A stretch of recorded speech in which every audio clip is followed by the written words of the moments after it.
with us for this year's CETA Summit. We have a number of returning athletes. We actually have some that were part of CETA Summit when we first started, when Jeff Donatello started the race and used to have to climb down this tree kind of thing to get into the river and try to climb back out. It was very interesting. But glad now that we are actually at Knight's Pond, where it is super clean and there's no climbing in and out of the water. So I'm going to get started with this, and this is Andy's meeting, but I'm going to do this. All right, you guys heard me say it, so when I start taking over, then tell me no. So I'm going to start off with the some of our fundamentals, the timeline, and Andy is the course man and the mountain man. I'm not sure if Scott is on or not. He does manage our water, but Andy is second for that. If anybody has any chats, I think there's a couple of chats going. If you have a question, throw it in chat, and then we'll kind of break this up into little sections, and we'll go ahead and answer some questions, and then continue on. So as Andy's hitting the different kind of different sections of the day, we'll stop and answer some of the questions in chat. So that would be great. If you guys want to show your video, we love to see your smiling faces. So thank you for those of you that are on video. Oh, it's so much nicer. Thank you. Andy's computer next to us has all of your faces, so I get to see you, including Justin's smiling face. So I appreciate that, and Karen too. All right, so getting started. As you know, today's Tuesday, 7 p.m. Here we all are. Wednesday, Andy and I start heading up. We go through the course. We do a water quality test. We make sure that everything is good for all of you. We will be extra mindful of any flooding that might be going on, although Andy did talk to one of the sheriffs up that way, and they said, oh no, everything's fine. We're going to lay eyes on the road ourselves. If we need to make adjustments, we'll let you know that. Water quality shouldn't be an issue whatsoever. Last year, the water testing company that we use had said this is as good as drinking water. So we don't expect to have any issues there either. But we do go up early and check and make sure everything's good for you guys. And then Friday is packet pickup from 4 to 6. We strongly suggest that you come during that time to pick up your packet. If you wait until race morning, well, first we prefer you don't do that. It gets kind of crazy in there. It's not like, for any of you who haven't done CETA Summit, it's a little more compact than it is in other races. There's not a regular registration spot or packet pickup spot because everyone was supposed to have done it the night before. So if you could at all get there between 4 and 6, that would be great. We're usually cleaning up until about 6:30. So if you hit traffic, if you will send me a text, I'm going to put my phone number here. Send me a text and say, hey, Kathleen, I'm stuck in traffic or whatever. So there we go. So now you guys have my number. So that would be great if you just let us know, because everyone always runs into some kind of traffic along the way they didn't expect. Saturday morning, transition opens at 4 a.m. And the race start is at 5:30. That's a 15-minute difference from what we've been doing in the past. Usually we start at 5:15, but Andy put 5:30 on the website, so that's what we're doing. So that gives you 15 extra minutes. Did you know that you did that? Did you know well, that? it really has to do with the 15 minutes that it takes for the sun to peak up a little bit more, well, the backup swing is being invoked. So there we go. Okay, so now you have your reason. So 4 a.m. we'll all be there. If just come in, if you'll seat yourselves. As far as where you're parking, it's the parking lot for those that aren't familiar. It's just one big long parking lot. So if you are a fast swimmer, you'll want your porter to be parking closer to the entrance. That way they can get out first after you're done swimming. And if you're a little bit slower, then go a little bit more towards the transition area. We're going to have 2 waves. Men, which is most of you, So we'll do men first, and then we'll do women and relay teams in the second wave. That will just break it up just a little bit. There's a little too many for me to be comfortable with all of you on the water starting at the same time. So we're going to split that up a little bit. Swim cutoff is 6:30. It is 2 loops. Right? It'll be 2 loops, half Ironman distance, 1.2 miles. And that's already been surveyed out, and we're ready to go with that. It'll be close. Wetsuit, we have, I believe, been wetsuit legal. Just barely. Every year we've had in that particular venue. I will, at 3 a.m, dive down as deep as I can in the lake and get a temperature reading to try to do my best to give you a wetsuit legal swim. Right, so that's 78 degrees or less will be wetsuit legal. When we were planning on Kennebunk, we had said you need to have a safe swimmer buoy because those waters are quite rough and quite deep. Knight's Pond, that's not an issue. So no safe swimmer buoys. We are giving you one because we were going to give it to you for Kennebunk, and so we're going to give you a nice safe swimmer buoy that has our logo on it and it's bright, so everyone's going to be able to see you when you're out in open water. But it is optional. You can you don't use one right at this race. You can't if you wanted to, but Okay. I don't know why you guys would want to. But some people will, I guarantee you. Okay. And there's nothing wrong with that. Right. Okay. Here we go. So 1 p.m. is your cutoff for the bike at Wildcat. So that's 1 p.m. from when you check in at the medical tent, not when you pull your bike off the road. You have to actually check in at 1 p.m. We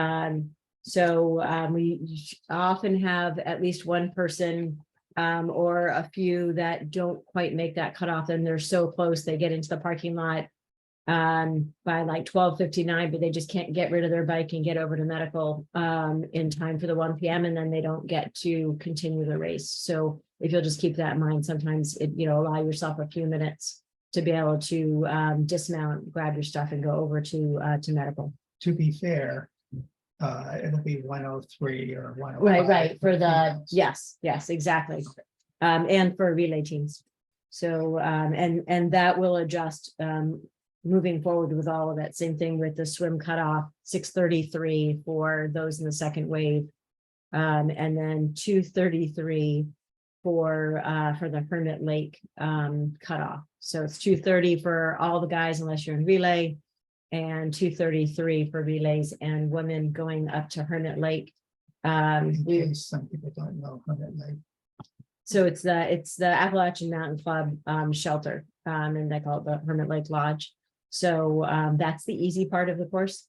It all gets worse after that, or better, depending on how you see it, I guess. But you have to go there. We will have staff that'll be wearing yellow shirts, and you need to actually check in with them.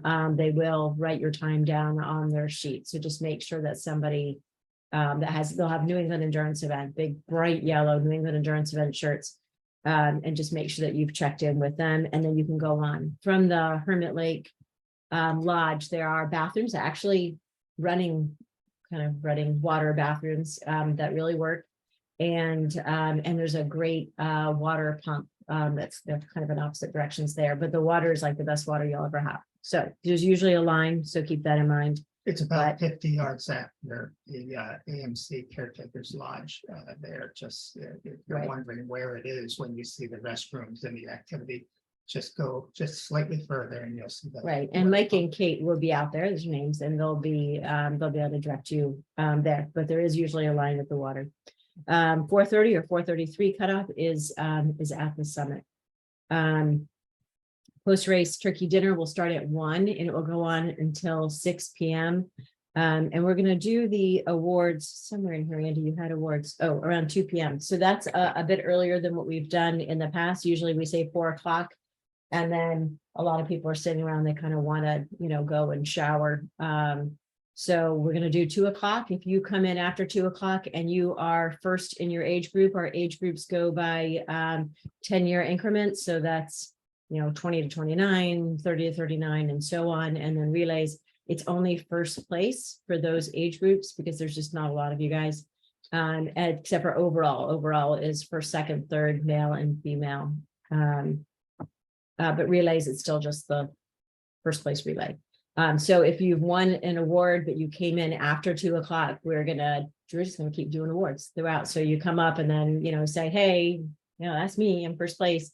Then we'll gather whoever we can around and try to make you feel special for your great accomplishment. All right, now it's your turn. Okay.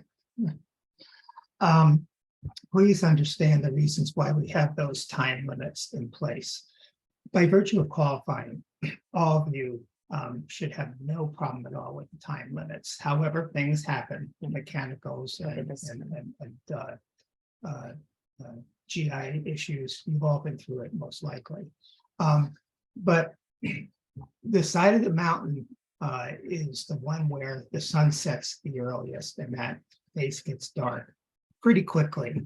We've got staff up there. We got to get them off the mountain. So we have to, and the problem is all of our people, we have experienced mountain guides up there, as well as some of our staff that are less experienced, and we want them all to be off the mountain safely. Plus the auto road, they'll lock up, and we had one fellow 1 year who did get by. He was told to turn around multiple times. He did not. He got to the top of the mountain as the chief ranger was locking the door to jump in his pickup truck and drive down. And so he got a ride, but he just made it by a matter of minutes. And we don't want to go through that again. And that person, we're not hard asses, but that person has been banned from the race. There's a lot of things that happened while he was climbing the mountain, and we had no idea where he was, including his porter. And so he put a lot of people in jeopardy as they were looking for him on the mountain. Anyways, okay. On to race morning. Spring Hill is near some homes. It's a slightly residential area, kind of farmish residential. Please keep your voices low on race morning. We will supply a tail light to all of our racers who do not have a tail light already installed on their bikes. I know many of them have the Garmin Marios, and we love them, and they are great, and they're better than what we are able to afford to give you. But please, at the packet pickup table, you'll be asked if you need one, and please put it on. Ask your porter, because you're going to be busy thinking about a million things as the race gets ready. Ask your porter perhaps to turn on for you part of his or her checklist while you're making your way down to the swim start. Swimming is allowed the day before the race. It's allowed before the start. Very wonderful people who operate this lodge. It's kind of like a wedding venue function hall that is the only access to this pond. We're going to monitor thunderstorms. The last time thunderstorms impacted this race was in 2017. So we've been fortunate in that regard. And obviously the swim could be postponed slightly because you've still got to scale a mountain before dark.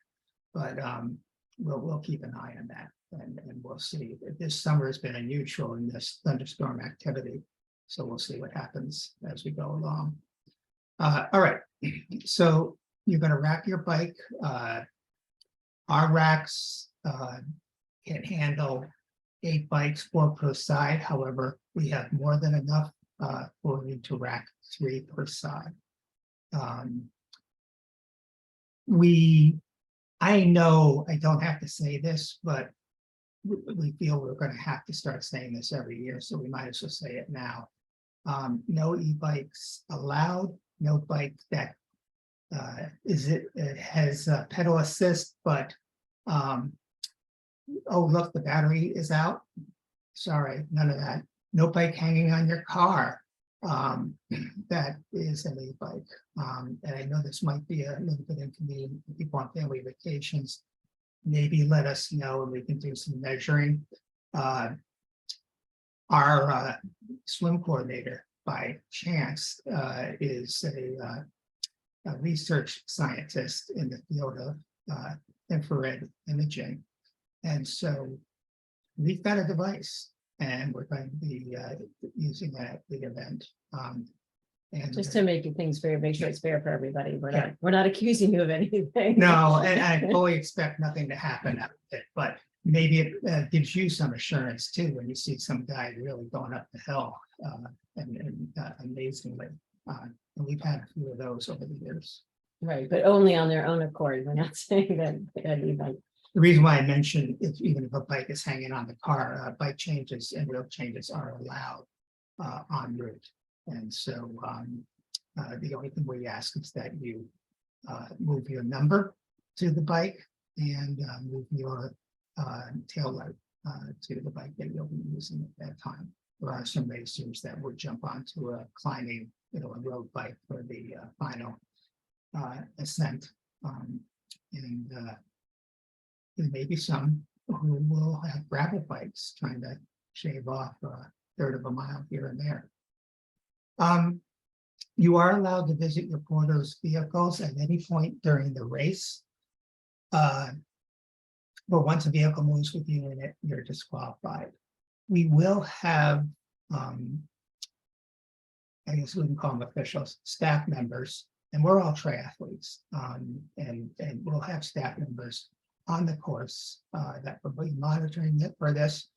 Of course, we will be looking at drafting. And I guess blocking is not good, most likely not going to be an issue, but be aware that the USAT regulations have changed. Now it's 6 meters. 5 bike lengths. So whatever. I never figured out by meters. 6 5 bike meters. lengths. All right. Yeah. And 1 year, last year, I think we had 1 or 2 penalties. But 2019, for some reason, we had something like 19 penalties and 2 disqualifications for multiple violations. So, we're serious about this. We want it to be a fair race for all of you, especially since so many of you have devoted so much of your lives over the last number of months preparing for this. Unlike an Ironman race or most races, there are no closed courses. There are no special lanes for you to use. You have to ride as if you're on a recreational ride. You have to follow the rules of the road, and you will want to stay safe. There is some safety in knowing that there's others around you, and we find that the motors are extremely courteous up there, so we don't expect any problems. There is one spot of interest on the bike course. I'm going to mention there's about 6 railroad crossings. A couple of them are at a slight angle, and you'll of course want to hit those perpendicular.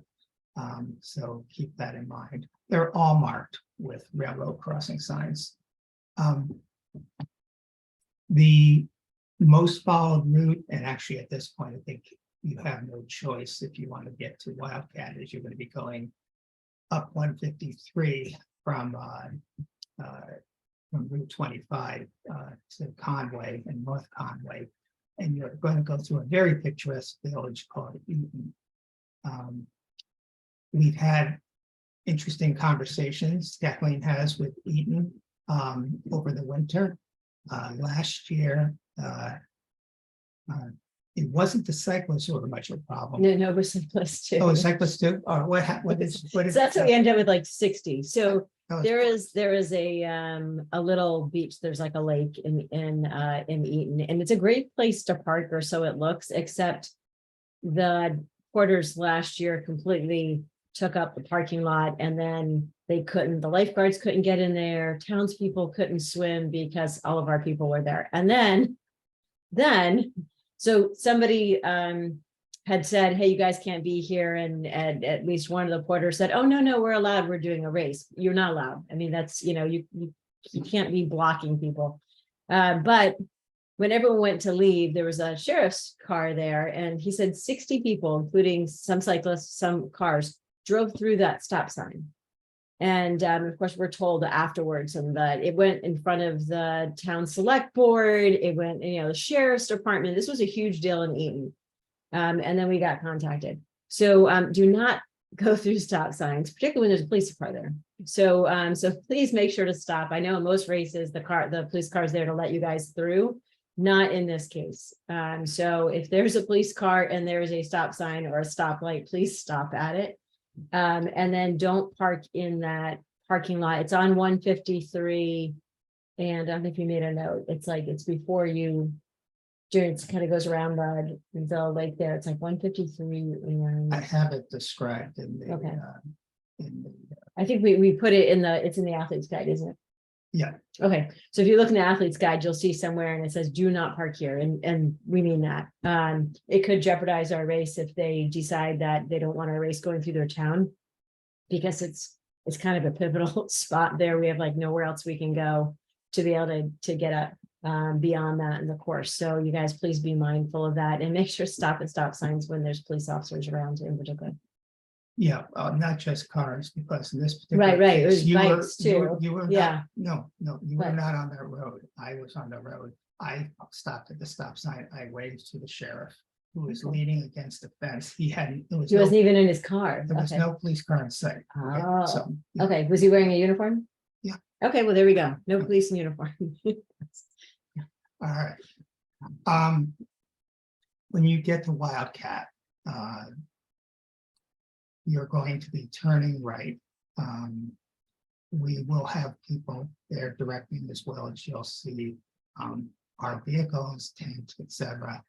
I say this because you would think, oh, no problem, they'd be so happy to see it. But we've had people, we've had our staff waving and yelling at cyclists who are just in such a zone and suffering so much. They go right by the Wildcat entrance and don't even notice that it's there. But when you turn into that entrance, be aware that you are now transitioning from a paved road to one that is dirt and stone. So please exercise caution. I'd suggest dismount as soon as you can, and throw your bike in the porter.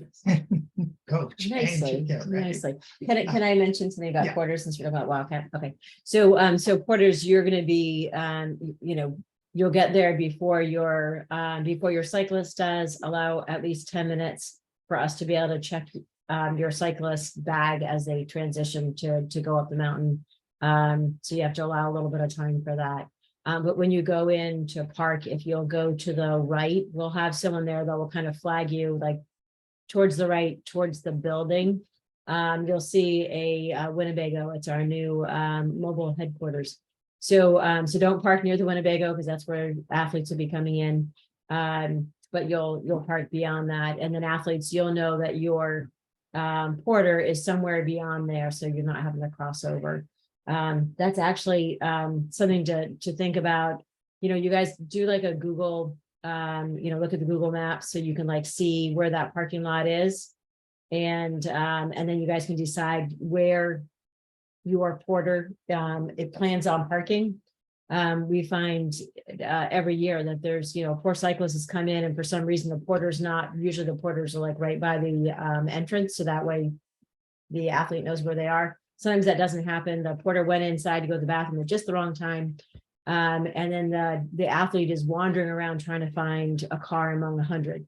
So, so if you guys, kind of come up with a plan and say, oh, we're going to be far left or whatever, just that way, the poor athlete that has been coming all the way up that hill has the support they need from their porter right away. Okay.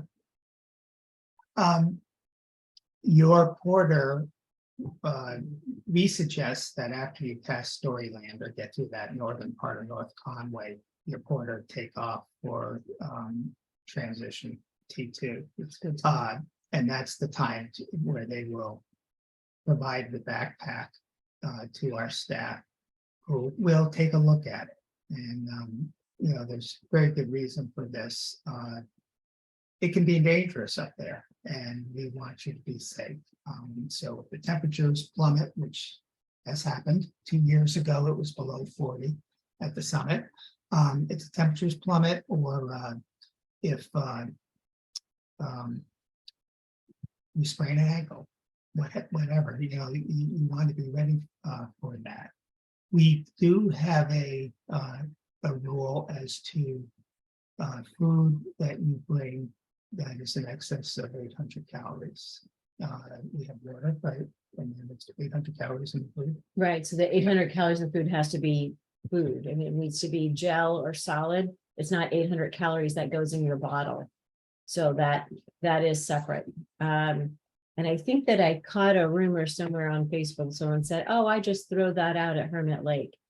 For anyone who hasn't actually climbed the mountain yet, getting to Hermit Lake is no problem. It's beyond that you need you need those extra calories.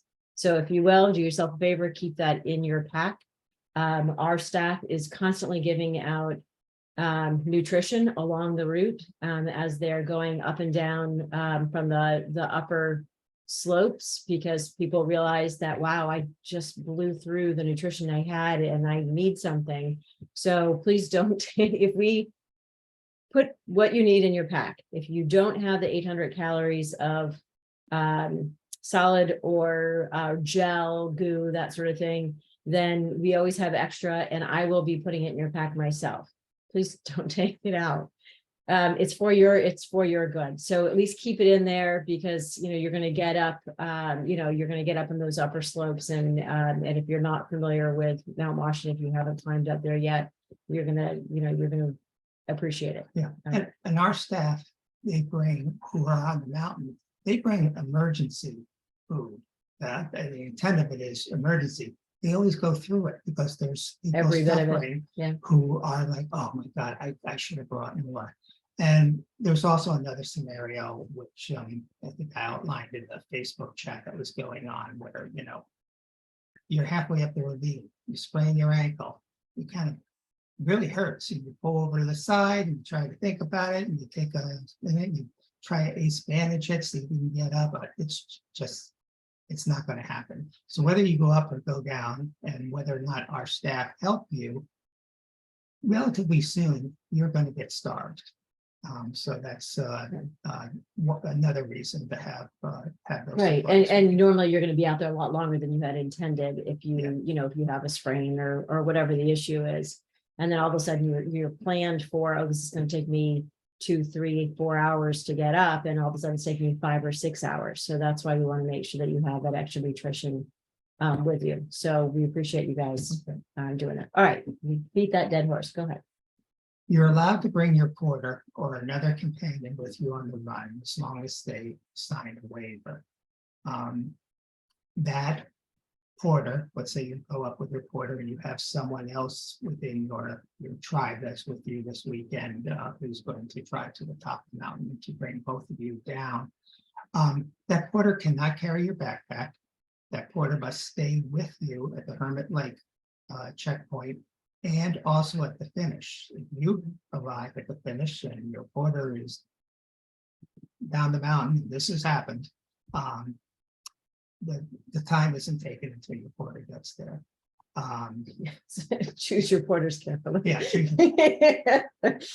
Your porter also can tell our staff at Hermit Lake, I'm good, I'm turning around, I'm going down, and good luck, Joe. or Sally Jane, or whoever. and you can separate at that point. Right, That's what right. that And is then about. and then we make a note of that. So Andy's not expecting the porter to be there. But speaking of porters, if someone else is going out with you, whether it's a porter or somebody else, they also need a pack, and the pack needs to have the same things that you have in yours. And then we will check, then we'll check both to make sure, the idea is to make sure that you're safe, and that your porter's safe.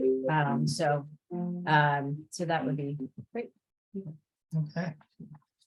We talked about thunderstorms, and we detail a little bit about that in the athlete's guide. If there are any porters watching, they're a very important part of the event.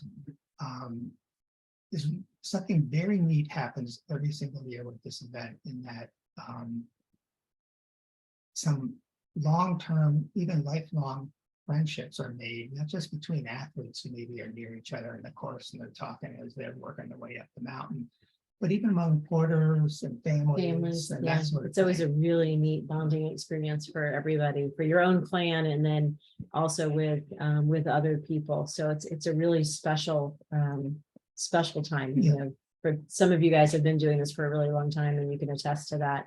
For those of you that haven't, it really often is a life-changing experience to be able to do this race. And I don't know if Scott is on, who is our swim captain, and he raced in 2019, 18, I think he was the top amateur athlete that year. So he will attest. He said, this race changed my life. And he's not the only one. He's the first one that I had heard say that, but I have heard it since then in the last 6 years. So expect that, not just for the athlete, but it's really amazing for porters as well. Can I throw in one more thing about porters, even though it's kind of out of sync? Sure. Okay, sorry. So porters, some of you have been trying to register because that email went out.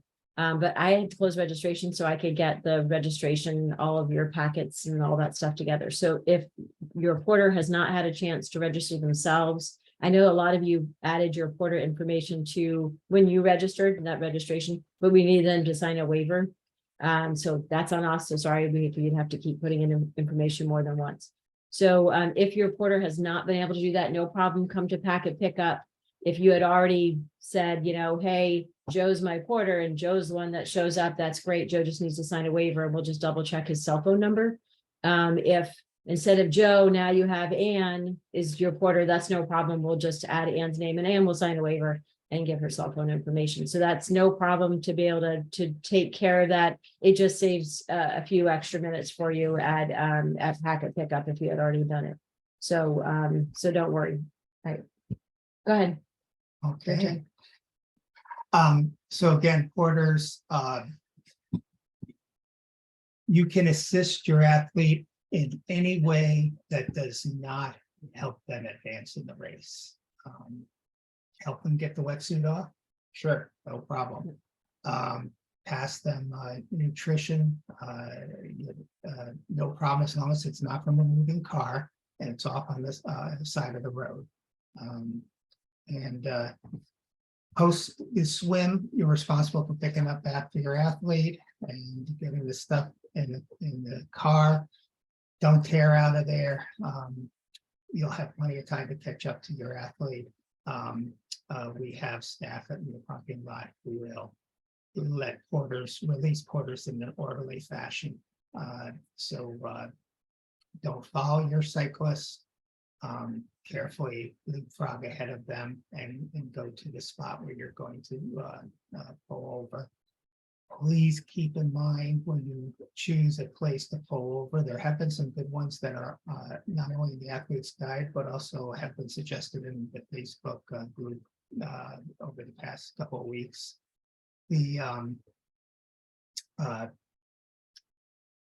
Be considerate of local businesses and residents on that. There's no problem if a business has a huge parking lot and you want to park over there, but if it's a small parking lot, we've monopolized it with our porters. That's not ideal. So let's see where we are here. I'm going to try to blow through this quickly so we can answer questions. we do have two. If you abandon the race, there's a section in the athlete's guide. Kathleen's already put her cell phone number in there. She also has a satellite communications device. I have one as well. And we've published those as well. So you can let us know. Please let us know, because we're going to worry, and we don't want to send out a search party. We don't want to backtrack along the bike course. Worried about where is this athlete. So let us know about that. And I think, can we move to questions? I think so. I had something I was thinking of, but I You're don't remember thinking what it of? is. All right, so let's ask some questions, or let's answer some questions, and I'm sure all that. All right, so let's get started. Dan, just the uphill run to transition. I don't remember what we were talking about that time. If you want to elaborate, throw it in chat. When you leave the pond, there's an uphill run. Oh, yeah. transition area. So is it just the uphill run to, but I don't understand what you mean, Dan. Well, yeah, so it's about 200 yards. You were just saying the time you didn't have to climb a tree to get out of the water Oh, anymore. right. and it's just the Okay, uphill. I knew. I was like, wait a minute, I think there's something there, but I couldn't remember what I was talking about. So, right, so just the hill, but at least you're not climbing like tree roots, right? And like slipping on the mud. It was always muddy. Oh, that was 1 year. yeah. That the race. No, remember with Jeff? Yeah, when the first year that we did it, and like people were like literally climbing, like hanging on to roots. All right. Can Porter sign waiver morning of race? You can, but it would be, it's kind of crazy race morning. So if you can do it the night before, that's better. I don't see it posted that they were required to be present at pickup. Yes. So, so Heather, and for anybody else, porters need to be present, at packet pickup. We need to make sure that you have a porter. Every once in a while, someone tries to sneak in the race without having a porter, and it just doesn't work. So now we have to make sure that athletes have porters. So that's why your porter needs to be with you. We also want to we want to lay eyes on them. Yes, Dan, I'm glad you're coming. The 15 extra minutes of sleep means good for all of us. My phone number is in chat. Melissa, it was in the actually, I don't know what happened to it. Oh, you know what? I forgot to press send. Sorry about that. Here's my phone number. Let's see. Why can't I get that to work? Oh, What's the gender split? It's about 25% female and 75% male. yeah. There we go. Sorry about that, guys. Thanks, Melissa. That is my cell phone number. I just put in chat.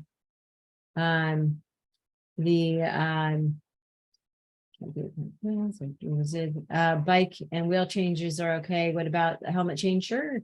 But we do have the race number for your helmet, so we need to move that over. Okay, you're jumping over. Did I just jump over I think something? so. No, we just talked about the packet pickup at Wasn't it? What's it legal last year? yeah, what else? I thought it was. Usually, Andy, and it's 78 degrees, but if you go deep enough in that pond, you can get to like 77 and a half. Well, maybe I'll bring my scuba gear.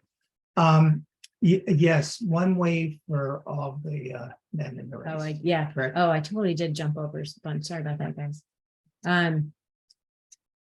Okay, so it's a men's wave, so it's all of you guys together. There's about 80 of you, and then women and relays, that's maybe like 35. So lucky you ladies, you don't have to be in with all those bunch of guys.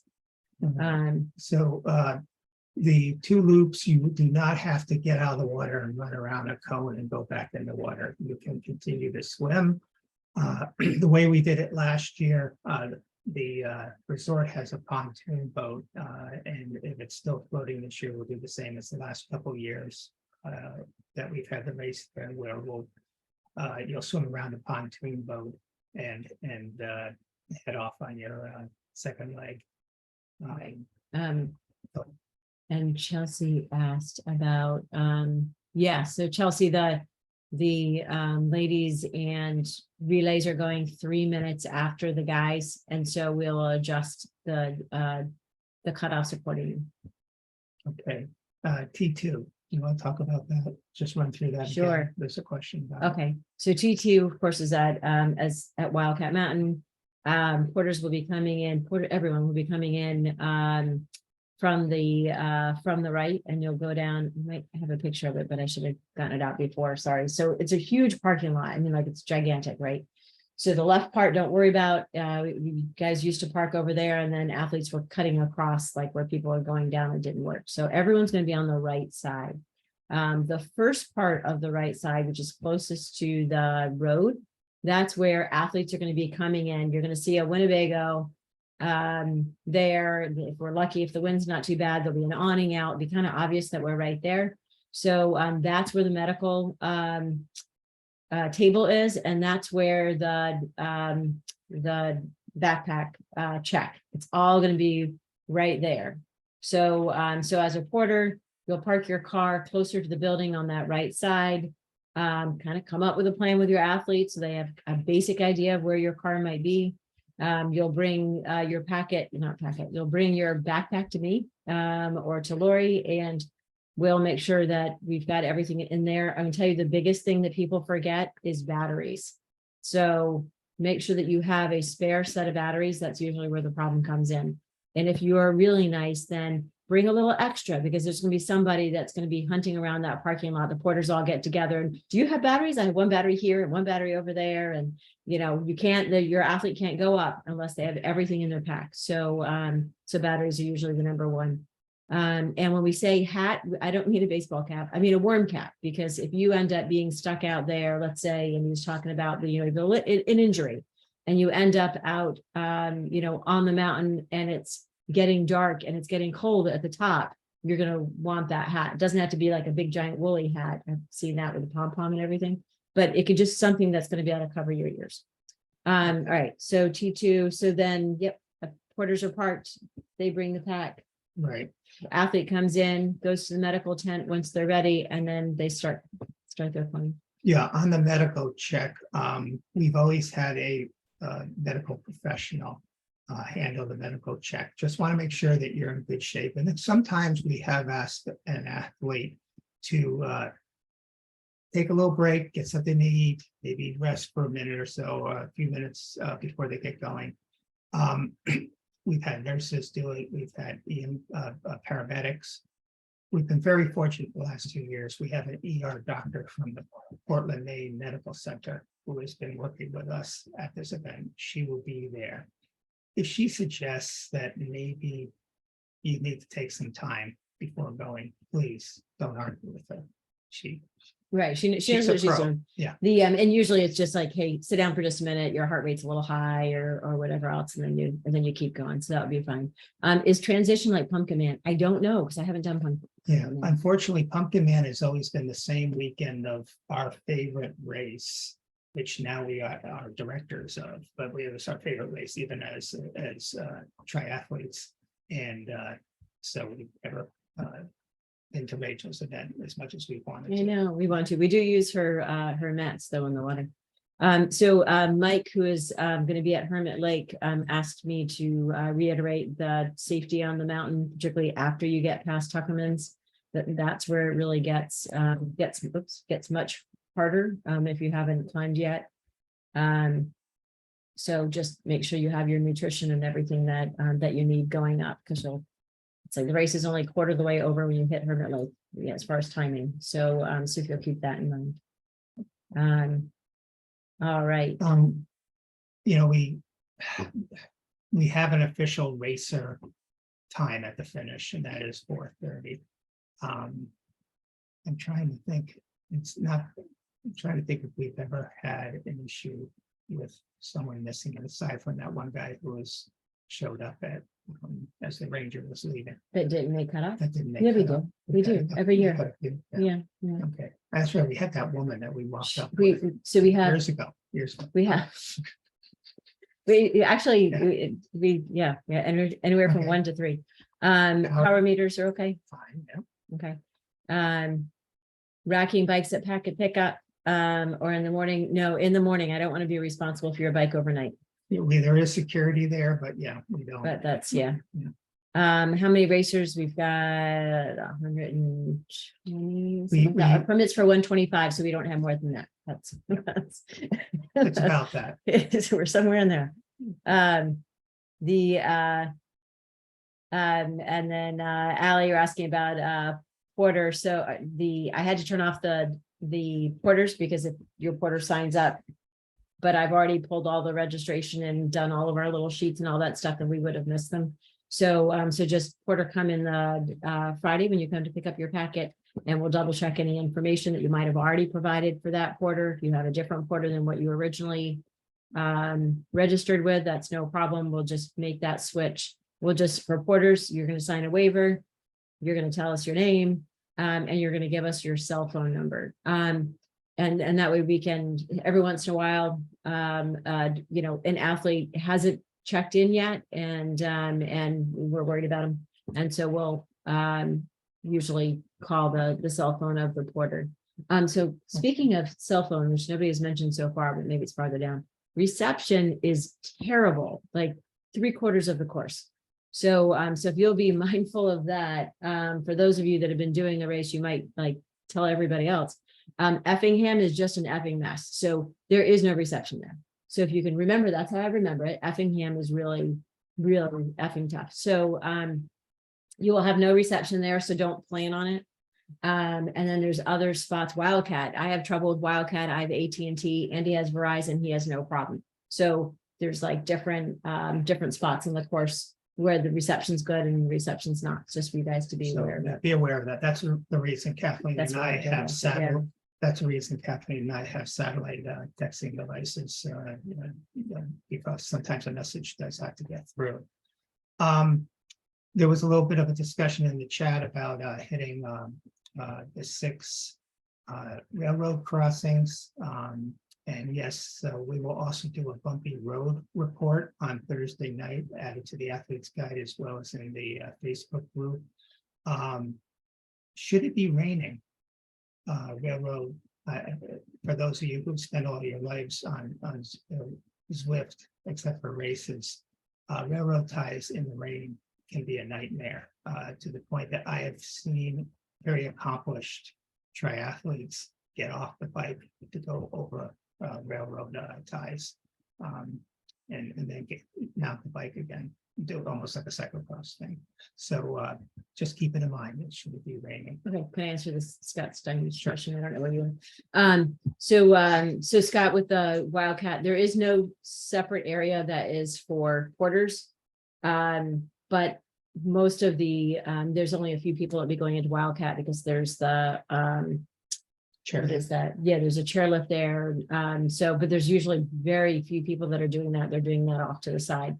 But the porters, there's 100 of you guys. So if you think about, you know, that's a lot of cars. So that's why I was saying earlier, kind of plan that out ahead of time, do like a little Google, you know, overview there and say, all right, we're on the right side of the parking lot. I plan on being over this way. Just we are going to be on the right when you pull in, we'll be on the right closest to the road, so you won't be able to park there, but anywhere else you know is free to park. We ask you to stay on the right side then.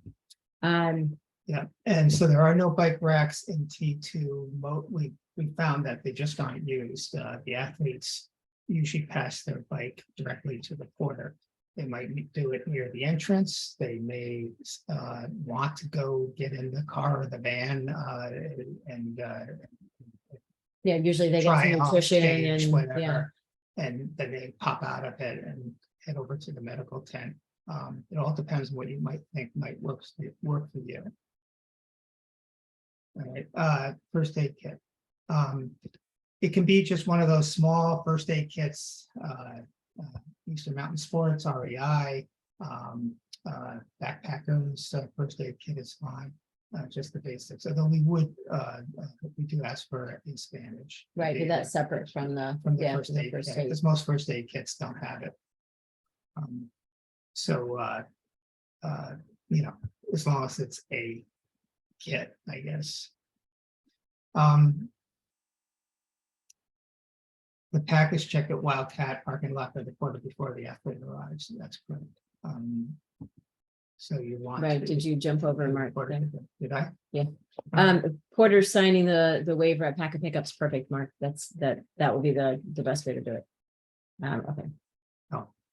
No, your job. Oh, did Okay, I? yes. Okay, so- Um. Does waiver need to be signed at pickup? I already just Oh, did you that. did that already. The medical check, it will be at we'll call it the Winnebago. It's our kind of our race headquarters there. It would be at the at T1 and it will be at T2. You can't miss it. It's got our name on it. About the quarter second ago.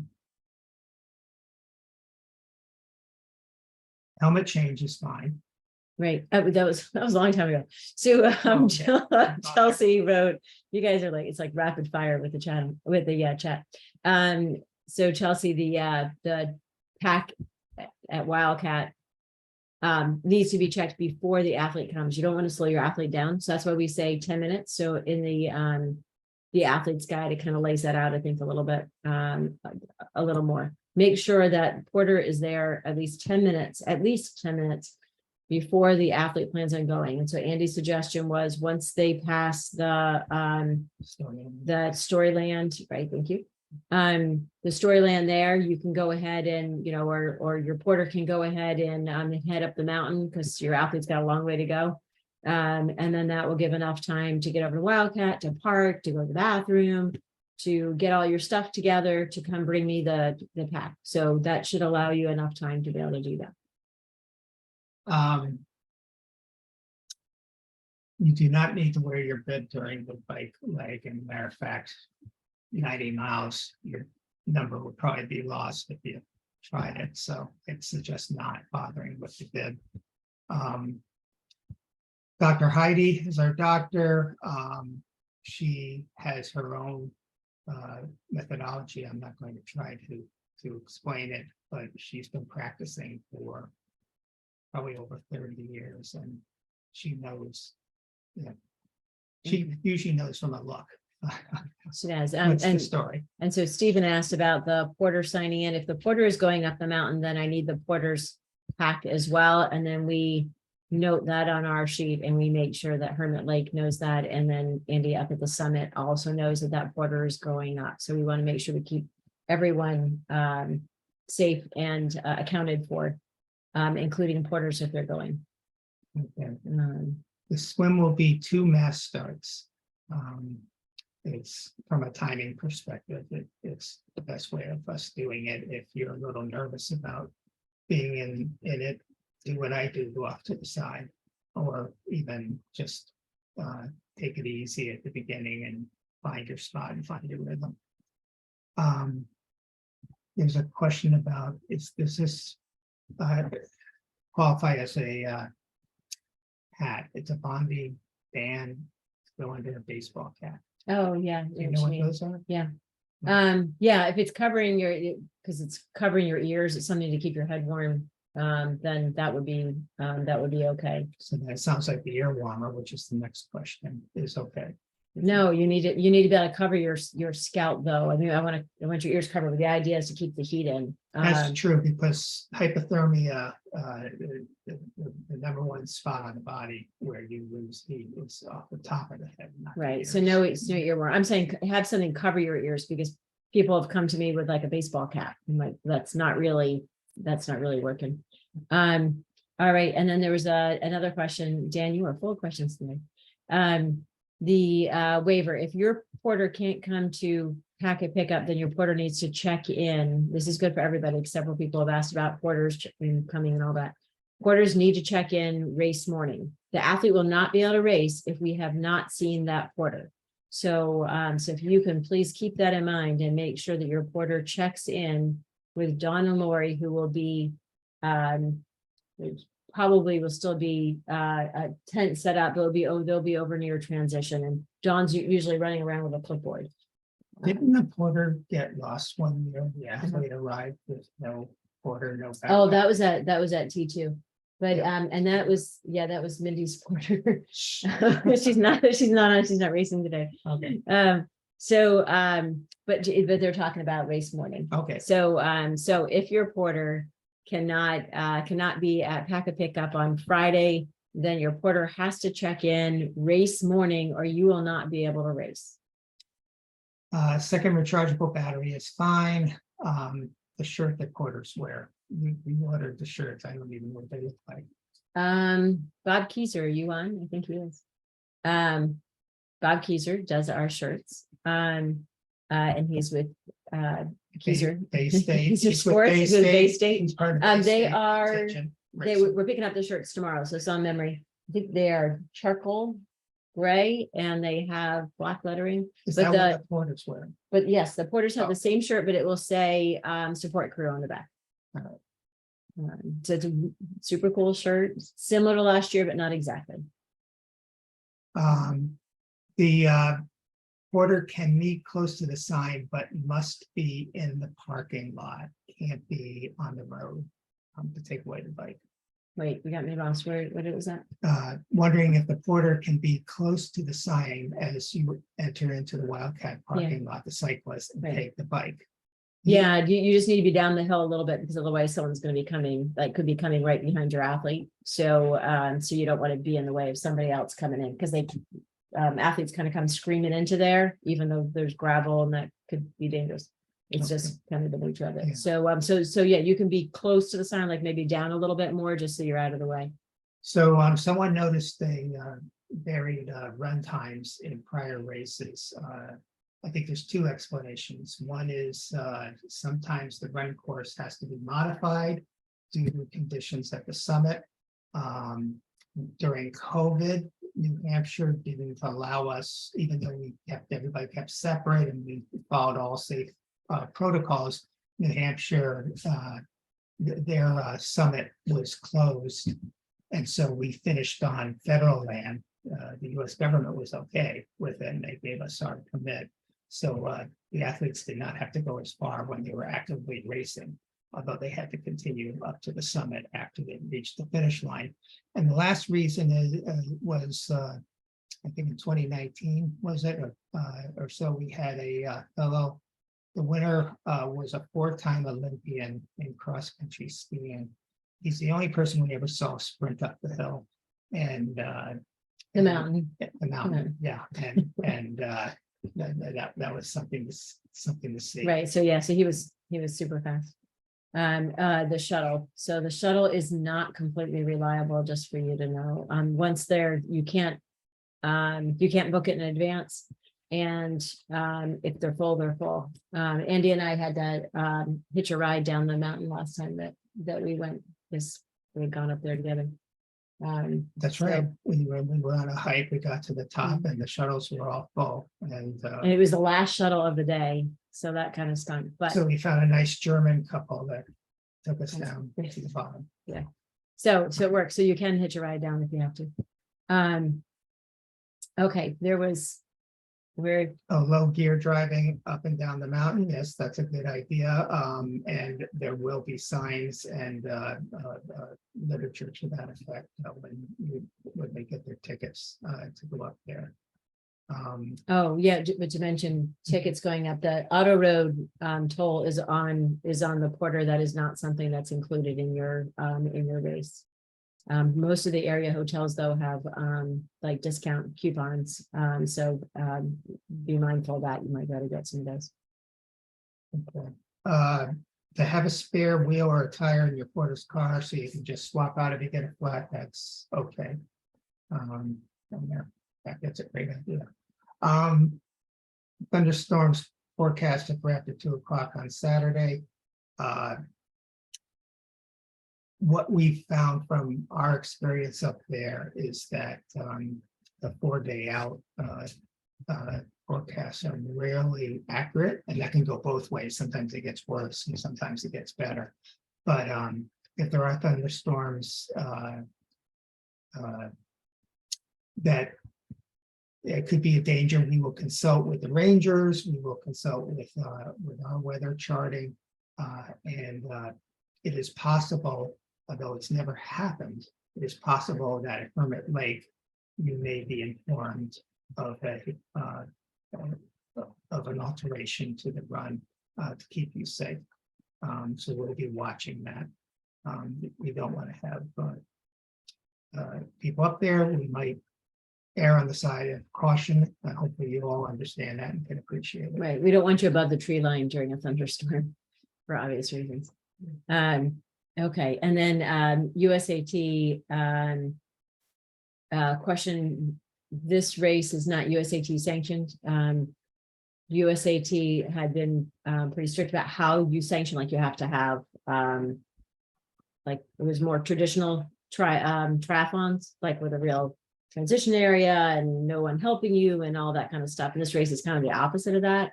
I had been talking to USAT because now they're realizing that there's non-traditional races that we might be able to be sanctioned next year, which helps you because then you have the participant insurance and things like that.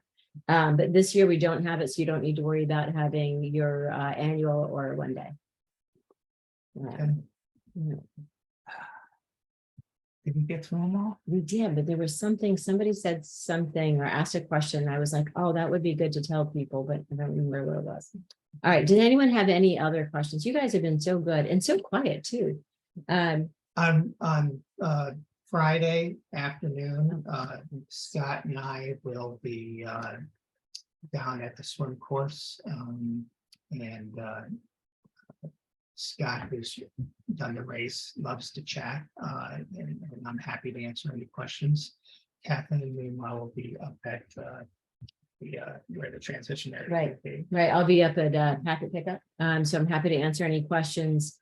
Probably first stuff you want to ask Andy or Scott, you know, any specific race stuff, like you need an athlete's viewpoint, of course, ask Scott. I'm a good porter point person. So speaking of porters, I noticed when I was going through registration, that some of you have signed up more than one porter. Remember that for the race, you have one porter as part of your registration, like you get a porter t-shirt and porter meal. If you have more than that coming, that's good for you. I'm glad that you have a bunch of people coming, but you probably, if you plan on eating at Wildcat afterwards, if you want to do that turkey dinner with like your whole family, that's great, but you'll need to purchase the meal, which you can do at Wildcat, or you can do it at packet pickup. If you want them to have a t-shirt, which I would strongly suggest if they're going through the whole day with you, then you can purchase a t-shirt at Wildcat. We want to make sure we have all the right sizes for those that have already, you know, for athletes and those that had already registered. But we will have those available at Wildcat in the building when it's between that 1 and 6 for you. So, so you just keep that in mind. We take Venmo or cash. Oh, one just came in. Okay. Do relay teams need to handle anything differently with T1 and T2? That's a really good question. Sorry about that relays. So relays, you are your own porter. So because there's 2 or 3 of you, you just swap off. Your athlete that's going up the mountain, if it's different than the bike athlete, then you know you'll bring me your pack and we'll go up. Sometimes in the relay, all relay members want to go up with the one that's planned, that you know the athlete that is doing the climb, and that's fine. But then I need all all backpacks, please. Okay. Is there a vegetarian option? Turkey dinner? Yeah. Oh, that's a great question. So if you would like, they do have like veggie burgers, and they're over this year. Wildcat is set up a little bit differently as far as food. We'll have our buffet and we take over kind of a section, which is easy to get outside. There's like a nice deck out there. The food for everybody else, like food that can be purchased, is out on the deck. So if you want a veggie burger, then if you tell the people out on the deck that are doing the food there and say, oh, you're part of this event and you'd like a veggie burger, they should be able to give you that veggie burger. Otherwise, come find me and I'll take care of it for you. But this was discussed last week. So if you just ask for it, then they should give that to you, and then they'll just make sure to charge us. So that's no problem. So yeah, so there is veggie. Friday, we expect to start setting up the swim in the 1 o'clock, 2 o'clock range. it might take us an hour or two. So probably pretty close to packet pickup time. We'll be down at the swim. And once again, if you'd like to take a swim that afternoon, you're welcome to it. It's at your own risk, of course. But it's a nice way of kind of getting the sighting worked out and that sort of thing, especially as we get the buoys out there. We won't have the huge orange buoys out. We'll do that in the morning, or we'll have smaller yellow kind of marker buoys. And then that's how they'll be setting up the swim. Right. And carefully measuring it. Right, So- very important. Okay, is there anything else? Anyone have any other questions? This is really great. You guys are fast. I say I do have some more.